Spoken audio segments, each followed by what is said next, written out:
Relationships cannot be defined easily all the time as though they were a puzzle with pieces you just put together and it works perfectly. Nevertheless, there are a couple of principles here that are very helpful in working relationships, in friendships, in marriage partnerships. The first one is simply to own your part of the relationship. And by that I mean if you've unintentionally hurt somebody, you've failed to complete an assignment and you've let the team down, or in some way you just can't complete a task and you need help, own that and talk about that. Nobody gets it perfect all the time. And so we need to own it when we've failed or let down our part of the relationship. That happens. The second thing to acknowledge is that everybody experiences a relationship differently. This is true in the workplace, this is true in friendships, and it's true in family.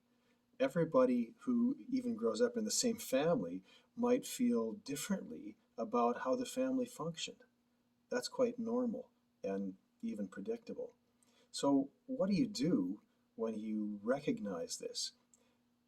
It's important to say to someone, for example, I'd like to understand what you think about this, and listen to their story.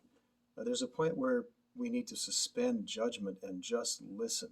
It can be difficult, and we do need boundaries around this. If someone wants to throw out labels and start attacking, it's all right to say, no, I'm not interested in being labeled or diminished here, but I do want to know what you think because I value you and what your input is in this circumstance.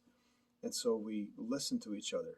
It might be important also to explain to someone how you feel diminished in a relationship and say, the way you come across is that what I think is irrelevant.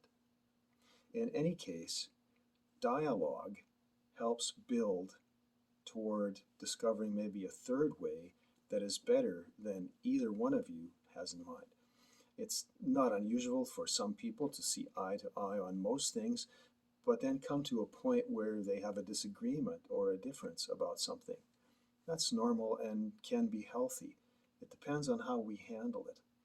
And there are all kinds of emotional things that can rise up in us to prevent that from being useful.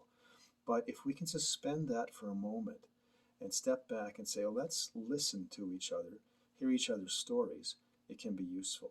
It's all right to say, I want to honor and value what you say and what you think. I do think differently, but I want to learn from you in this. Of course, it's not okay to say, well, you're just misinformed and stupid, because that's not only false and fruitless, it's also harmful to the relationship. All of this begins with dialogue, entering into the dialogue. And someone has to start that, and it very well could be you.